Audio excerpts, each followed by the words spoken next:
nggak usah dipajekin. Nah, kalau sekarang bilang mau dipajekin, orang mungkin orang tuanya teriak, sekolahnya teriak, jangan-jangan bangkrut, sekolahnya tutup. Nah itu kan nggak masuk akal. Bang, tadi masalah bisa nggak inflasi tadi yang saya bilang tadi, teman-teman? Ya pasti inflasi. Pasti inflasi. Pengeluarannya itu jangan selalu naik, terus yang duber-duber pengeluaran APBN-nya naik, duber-duber pajak itu. Iya. Pengeluarannya itu dicek. Kok nggak berani ngecek itu pengeluaran? Itu pengeluarannya saya hakul yakin boros, bocor. Itu direm karena pengeluaran.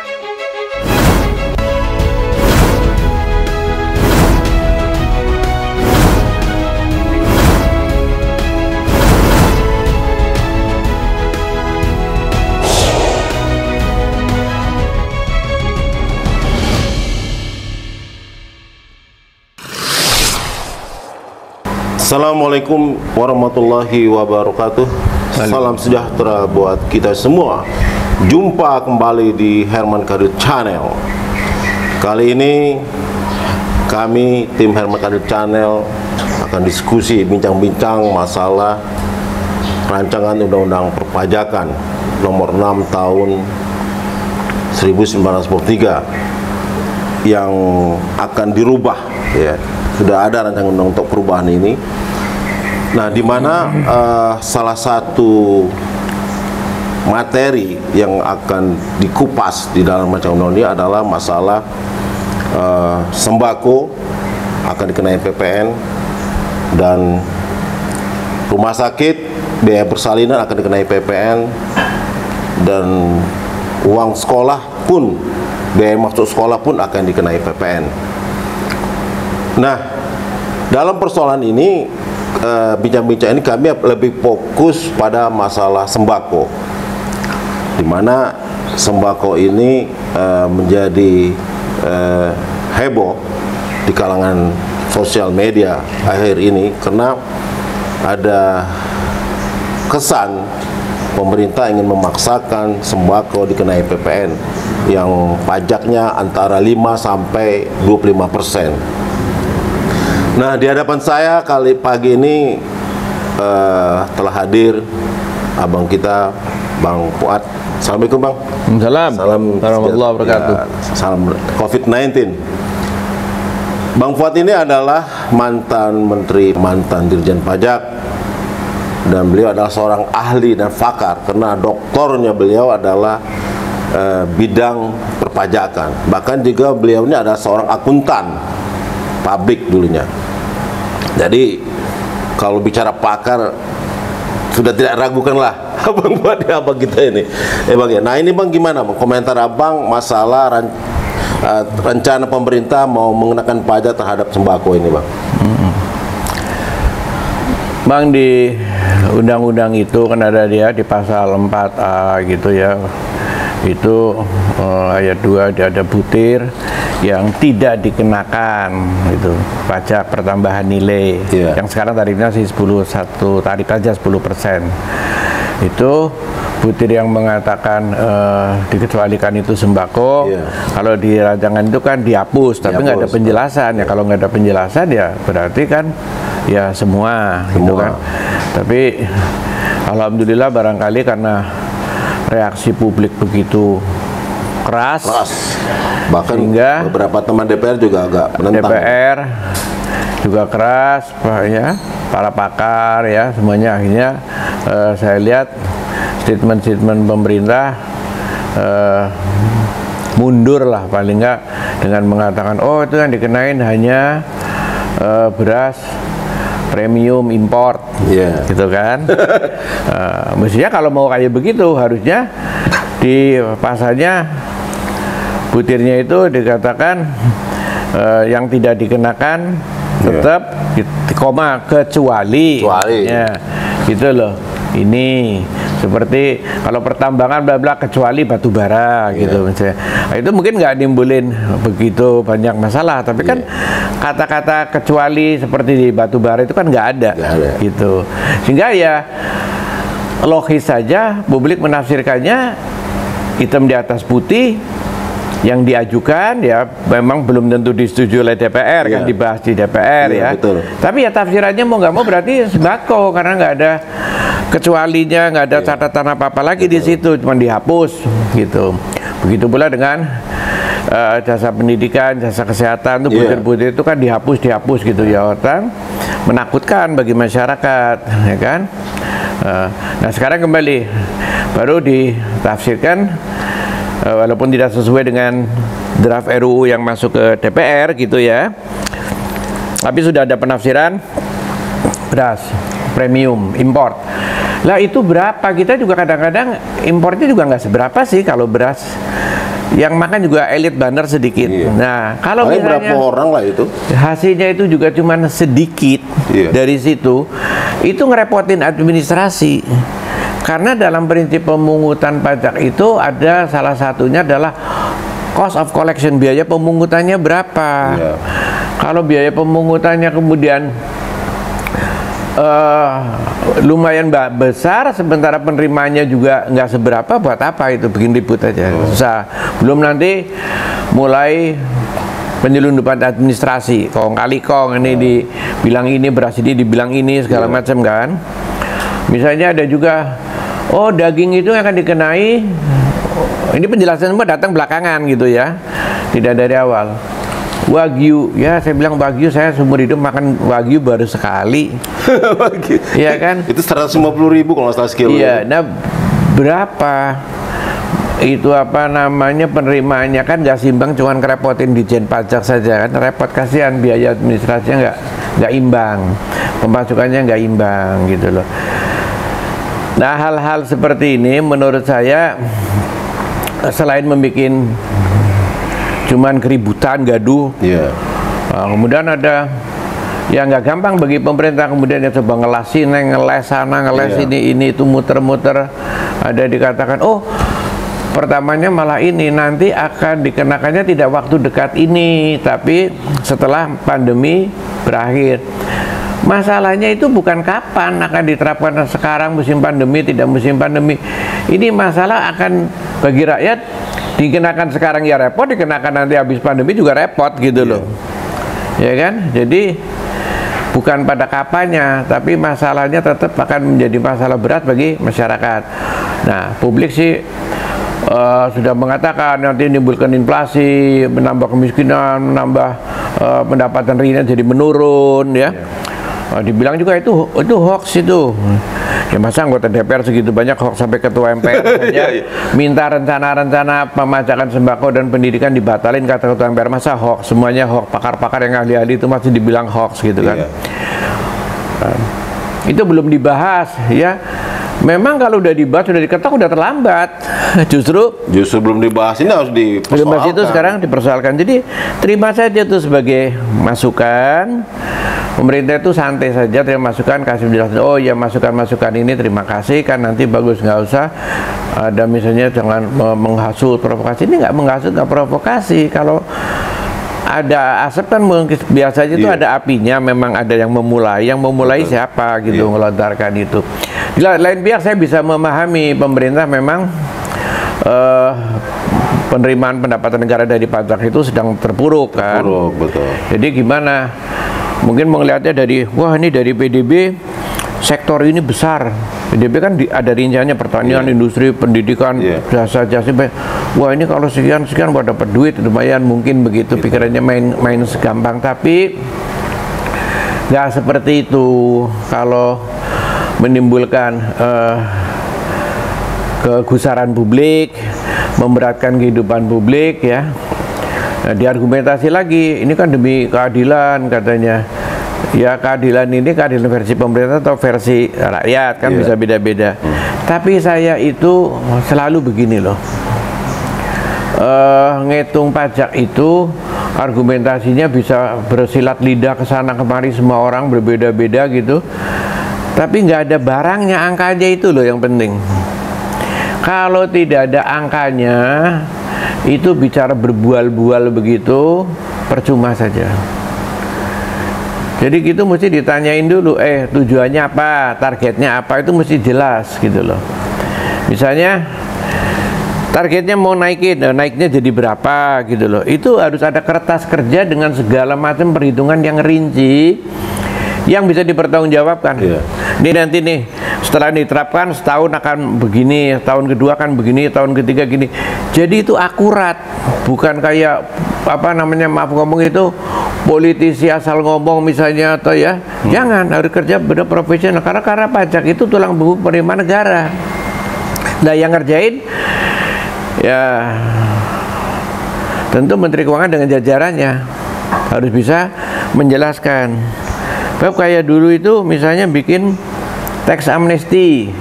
Nanti setelah ini tahun 19, tax amnesty kan tahun 16 ya, 2016. Nanti tahun 19 tax rasionya menjadi 14,6. Udah catat semua orang 14,6. Ternyata terpuruk. Nggak tercapai. Oh jauh, nggak nyampe 9 gitu kan, rendah gitu loh. Gimana? 140 triliun dari target 1.200 triliun hanya tercapai. Ya itu yang diterima, tapi akibat tax rasionya ke sana ternyata malah menurun. Nah itu kan berarti dulunya itu kan cuman statement-statement yang lebih banyak retorika kan? Nggak bisa, gitu Pak Herman. Oke, nah gini Bang, dulu Abang itu kan pernah menulis di dalam jurnal itu reformasi perpajakan tahun 83, 94 dan 97. Nah, itu sangat jelas ya kalau saya baca di situ bagaimana tax ratio perpajakannya itu gimana ya, perubahan itu untuk tujuannya, artinya apa?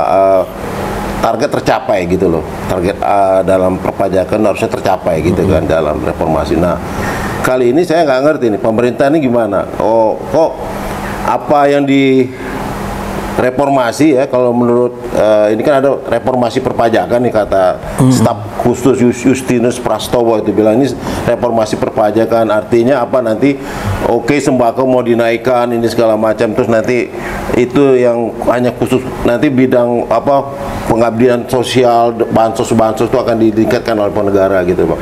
Nah ini saya minta komentar Abang gimana Bang, apa sih yang dimaksud dengan reformasi perpajakan itu, apa sih rasionya sih perpajakan itu Bang? Ya tentu dari zaman ke zaman, waktu ke waktu, reformasi perpajakan itu memang berbeda-beda, mempertimbangkan banyak faktor, misalnya persaingan dengan pihak luar negeri, ya, memperhatikan kemampuan masyarakat, memperhatikan juga perubahan perekonomian di masyarakat, misalnya komposisi PDB-nya bagaimana, kemudian bagaimanakah peningkatan kemampuan aparat yang memungut pajak dan sebagainya, itu kombinasi hal-hal seperti itu. Sehingga SOP-nya itu mesti diikuti.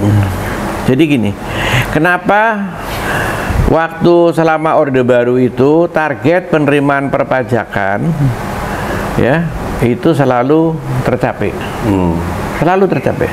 Bukan kayak ini udah boleh dibilang udah lama bener nih, bertahun-tahun ini targetnya kan selalu tidak tercapai, jeblok terus gitu kan, sehingga gagap nyari utang tambahan kan untuk itu. Nah gini, saya lihat memang tidak dipersiapkan secara profesional sekarang ini.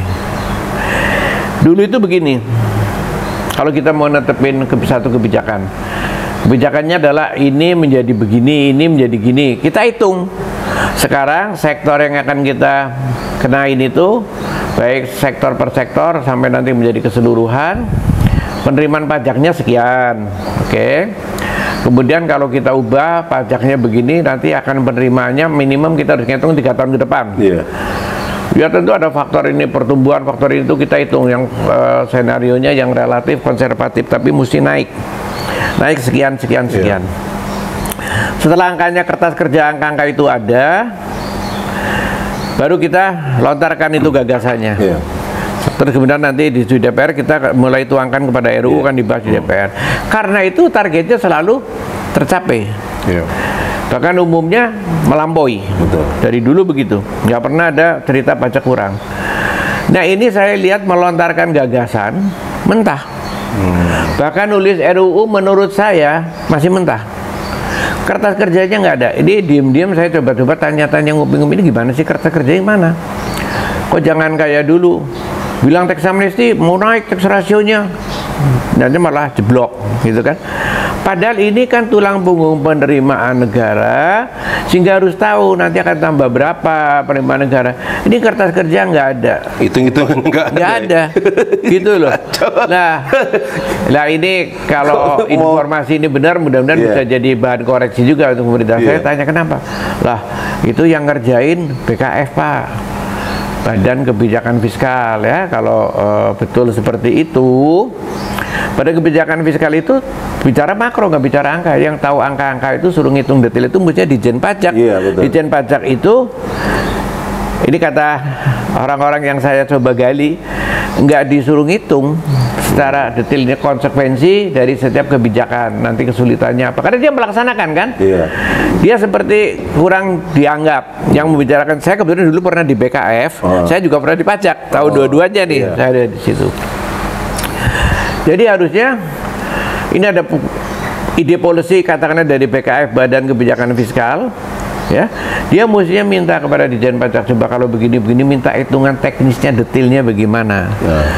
Ini kelihatannya Ditjen yang saya coba cium-cium gitu ya, kayaknya itu Ditjen Pajaknya nggak begitu dilibatkan secara teknis. Jadi BKF aja, mungkin para dokter-dokter ya, tapi kalau nggak ngerti teknis hitungannya percuma kebijakan itu. Jadi karena persoalannya itu pada teknis perhitungan itu kalau pajak. Jadi saya bicara soal angka kok pajak ini. Nah, kalau dibicarakan soal angka tadi misalnya beras, saya mesti tahu ini beras premium sekian, harganya sekian. Kalau saya pajaki 5%, 10, 15, 20, pajaknya akan nambah sekian.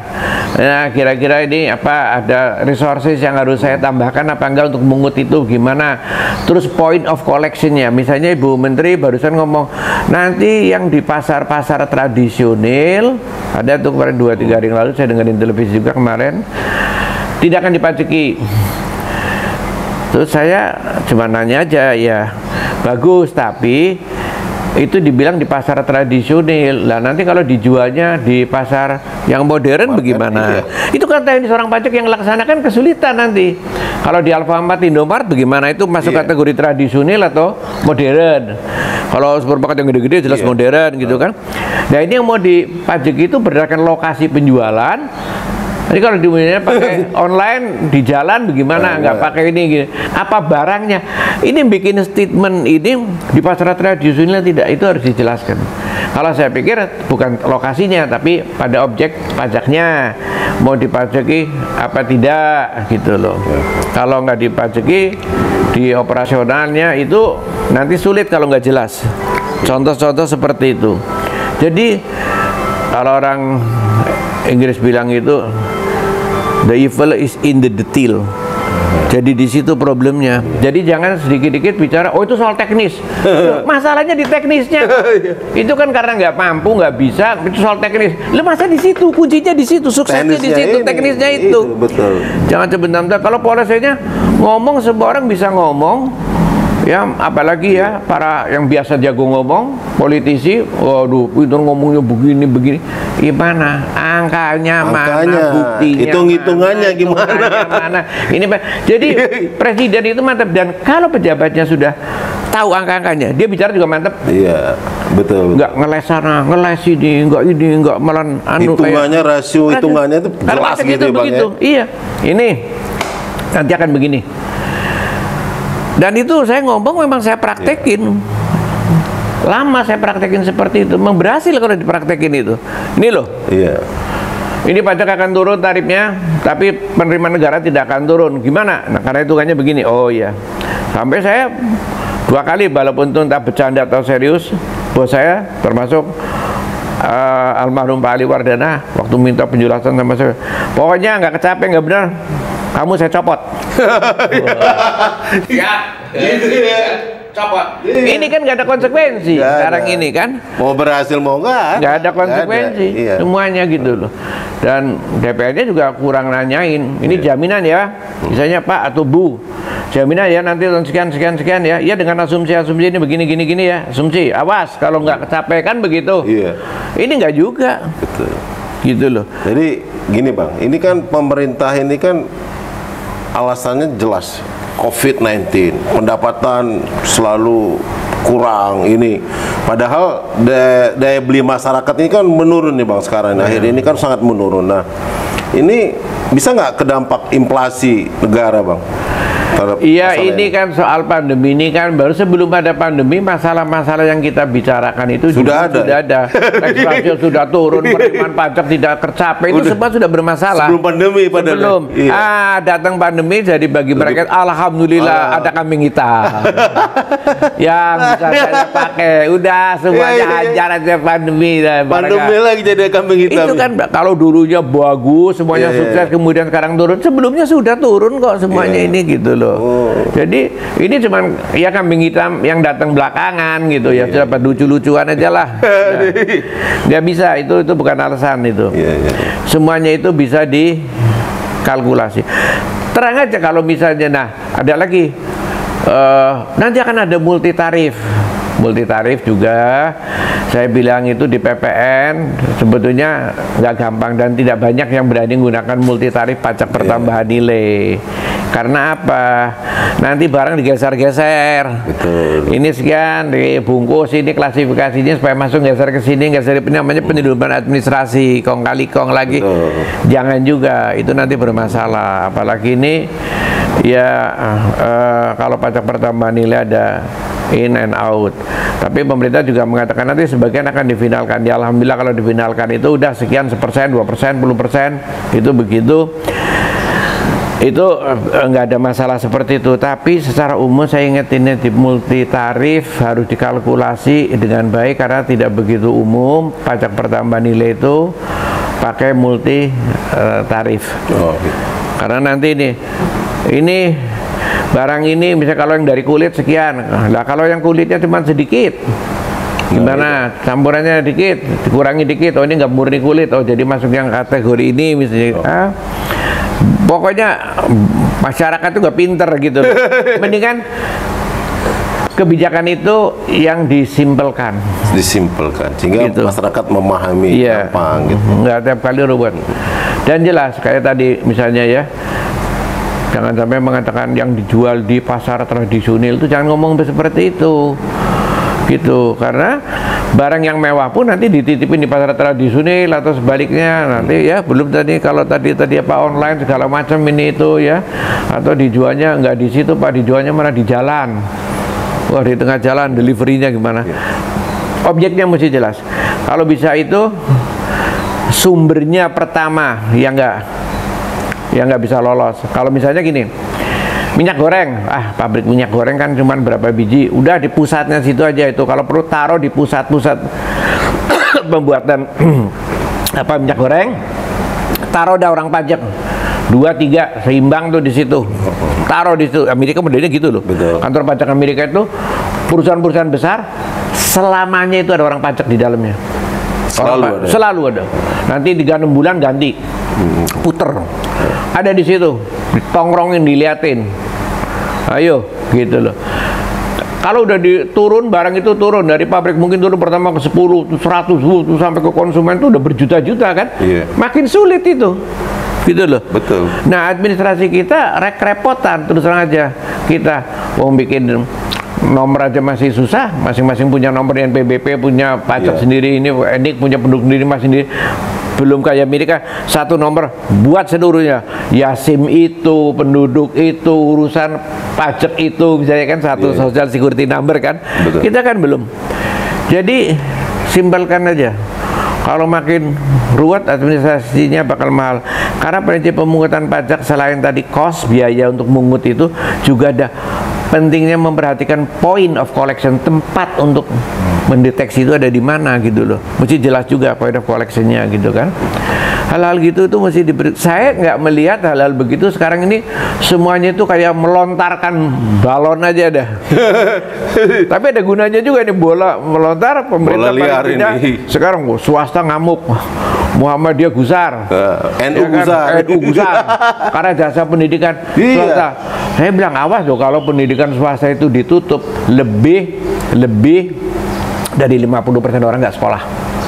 Bahaya betul. Iya, artinya kan pemerintah bersyukur alhamdulillah sekarang ini ditopang, dibantu oleh swasta. Coba perguruan tinggi negeri jumlahnya mungkin 5% dari perguruan tinggi yang ada di Indonesia, 95% mungkin swasta. Baru ada 34 perguruan tinggi negeri kok. Ya nggak banyak pokoknya. Ya kan sedikit. Sedangkan swasta itu ribuan. Daya tampungnya berapa? Kalau saya pernah dengar dari orang dari Dikbud, ya udah pensiunan tapi mungkin datanya masih lumayan, dia bilang, Pak, hanya di SD itu SD negeri itu lebih banyak dari swasta. Betul. Kalau SMP ya kurang lebih, Pak. Kalau negeri lebih banyak juga lebih banyak dikit, tapi kurang lebih sama. SMA sudah lebih banyak swasta katanya dari negeri. Kalau perguruan tinggi lebih banyak lagi, udah 95% swasta. Nah, itu yang negeri enak, udah dibayari negara, ya kan, nggak dipajaki. Ini yang swasta misalnya udah biayanya sendiri mahal, dia mau dipajaki, ya tambah stres. Gimana? Misalnya gitu kan? Iya. Padahal saya bilang, dulu itu sampai saya bilang nggak ada cerita pendidikan mau mahal mau apa. Dulu terus aja zaman saya yang membuat pertama kali bikin kebijakan perpajakan, saya bilang ini aja lah. Negeri yang waktu itu dibilang ini Pak, contohnya perguruan tinggi ini Trisakti ini itu yang mahal-mahal, ya biarin aja mahal kalau orang mau bayar, saya bilang itu.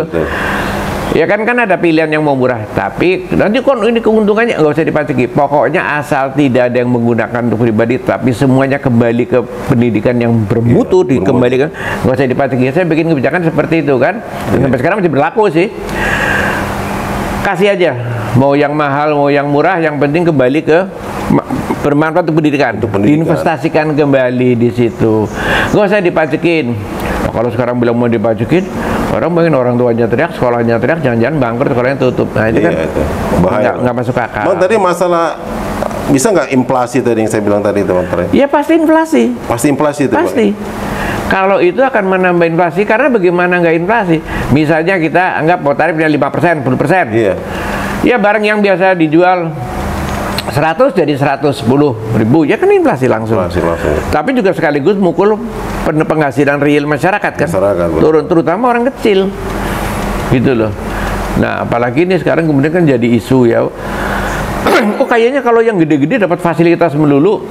Iya betul. Itu kan jadi pertanyaan masyarakat. Beli mobil udah nggak bayar pajak sekarang, gratis. Kan PPN BMD itu yang kaya katanya pajak barang mewah udah nggak ada lagi sekarang. Mewah udah dihilang-hilangin, kata Bala ini tuh ya gitu loh. Pertanyaan rakyat itu saya bilang nggak akan jauh-jauh dari kalimat-kalimat seperti itu. Kok kalau kami diuber-uber, ini kok yang gede-gede fasilitasin terus, dikasih keringanan ini, keringanan itu dengan alasan untuk karena mobil mewah laris loh, Bang. Iya. Mobil mewah laris banget. Karena pajak bea masuk nggak ada, pajak ininya dihilangin semua, pajak barang mewah nggak ada lagi gitu loh. Iya, jadi argumentasi pemerintah nanti bisa kolab, gugur. Ini demi keadilan untuk menolong kecil, memajak yang besar. Lawang yang sekarang yang besar aja dibebas-bebasin kok, kan gitu. Terakhir Bang, minta saran Abang pada pemerintah, penyelenggara negara dan DPR apa? Ya kalau RU itu yang bekas bakal tegas sajalah, apalagi kalau nggak seberapa yang itu tadi wagyu udahlah, nggak usah masuk ke situ dulu. Satu ya, bikin gelisah masyarakat, sembako, pendidikan, jasa kesehatan, hilangin jasa kesehatan itu tadi. Sekarang orang aja nanti pada keluar negeri, tambah ke luar negeri lagi nanti jasa kesehatan, berobat. Di sini ya nggak bisa orang melahirkan. Kalau orang yang nggak punya mungkin di bidan, di dukun, malah di desa masih ada dukun bayi, tapi kebanyakan bidan sekarang. Terus ke rumah sakit ya, yang mampu ke ngambil yang lebih gede lagi bisnisnya, jadi jalan bisnisnya rumah sakit yang bagus, ya udah biar pada jalan. Tapi nggak pantas lah orang sakit itu dipajaki, walaupun orangnya kaya karena punya duit tapi sakit dipajaki gitu, nggak pas, nggak lazim lah, terus terang aja. Saya kira di negara-negara maju pun tuh juga nggak lazim, masukin itu satu. Nah, sekarang begini, tapi pertanyaannya kan begini, loh, kalau ini enggak, ya memang itu dari zaman Belanda, dari dulu-dulu pemerintahan yang dulu juga enggak. Ya terus gimana Pak, ini nutup defisitnya, kan gitu. Nah, satu yang sudah ada sekarang ini, koleksinya diperbaiki. Tapi yang lebih penting dari itu ada, pengeluarannya itu jangan selalu naik, terus yang duber-duber pengeluaran APBN-nya naik, duber-duber pajak itu. Pengeluarannya itu dicek. Kok nggak berani ngecek itu pengeluaran? Itu pengeluarannya saya hakul yakin boros, bocor. Itu direm karena pengeluaran yang boros dan bocor kan ada asumsi dari pemerintah sering gini. APBN harus naik untuk menambah pertumbuhan ekonomi kan? Nggak selalu begitu para ekonom. Kalau itu pengeluarannya tidak efektif, bocor, korupsi, itu tidak nambah pertumbuhan ekonomi, malah mengurangi. Karena apa? Pajak itu apa sih? Kalau definisinya Pak Herman orang hukum, pajak itu adalah iuran kepada negara yang dapat dipaksakan oleh negara. Kalau nggak ditangkap, gazeling dan sebagainya. Itu bahasa hukum. Tapi kalau bahasa ekonomi nggak begitu. Pajak itu adalah mengambil daya beli atau resources yang ada di masyarakat yang bisa dipakai oleh kita buat bebas, disedot oleh negara untuk dibelanjakan oleh negara. Itu bahasa ekonominya. Jadi waktu kita nyedot sudah mengurangi daya beli di masyarakat, mengurangi konsumsi masyarakat, mengurangi tabungan masyarakat, berarti mengurangi pertumbuhan masyarakat, ya kan? Disedot. Kalau ini nyemprotkannya ke masyarakat lagi baik, balikin lagi ke masyarakat, itu bagus. Kalau enggak, semprotannya katakanlah cuma 70%, ada 30% dikekepin ini karena dikorupsi, malah mengurangi pertumbuhan. Nyedot ngurang 1, balikin cuma 0,7 misalnya gitu. Ya, ini secara ekonomi gitu. Jadi beranilah sekarang melakukan pengecekan kenapa pengeluaran pemerintah itu dari rahasia umum itu boros. Beli pulpen lebih mahal dari kita beli komputer lebih mahal, beli mebel lebih mahal, apa saja semua lebih mahal, ya kan? Apa saja itulah sudah rahasia umum itu. Makanya lihat ya teman-teman BPK, buktinya kan potensi begini, potensi begini gitu kan. Nah, pengeluarannya di efisien. Kalau pengeluarannya bisa diefisienkan, diefektifkan, maka ini akan terkumpul uang yang besar, ya, sehingga nggak perlu ngubur-ngubur pajak, tambahan pajak. Ini nggak mau kenikmatan pemerintah ini, nggak mau. Pokoknya aku mau naik 5%, mau naik 10%. Ini kenikmatan dikekepin aja nih, tahu dikekepin bahasa Jawa nih. Kekurangannya gimana tiap tahun ngubur-ngubur wajib pajak? Kasihan mereka itu setengah mati. Ini loh, makanya sering dibilang udahlah, stop dulu peningkatan APBN, cut APBN. Caranya nurunin APBN, ya saya sih tahu betul. Mereka juga ngerti kalau berani saya mau apa tidak, berani apa tidak nurunin. Kalau itu bisa diefisiensikan pengeluaran APBN belanjanya, maka sebetulnya nggak usah ribut-ribut ngubur-ngubur pajak terlalu jauh. Pajak supaya yang normal saja, supaya masyarakat itu tenang. Nah ini nggak pernah mau disentuh, tau nggak? Kenikmatan pada diri pemerintah itu nggak mau disentuh. Semuanya mau anggarannya gede-gedean. PBN itu stres Dijen Pajaknya itu yang ngurus. Coba Dijen Pajak suruh ngitung, nanti dia akan mengatakan yang sebenarnya. Ini jangan dia cuma disuruh-suruh doang, akhirnya targetnya nggak tercapai. Karena apa? Terjadi demoralisasi. Iya betul.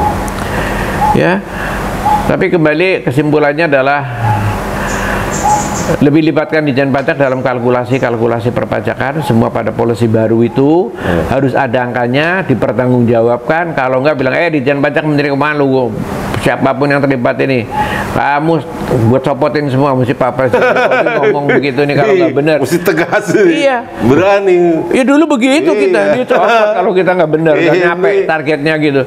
Ini kan nggak juga ngelas ini. Malah naik jabatan kadang-kadang. Naik dan malah yang kritik dimarahin ya. Oh bos, provokasi. Nggak ada ini provokasi, kita kasih masukan bagus kok. Gitu. Demikianlah wawancara kami dengan Bang Fuad ya kali ini, dan saya ucapkan terima kasih Bang. Salam COVID-19, semoga Abang sehat selalu. Insyaallah. Assalamualaikum warahmatullahi wabarakatuh. Assalamualaikum warahmatullahi wabarakatuh.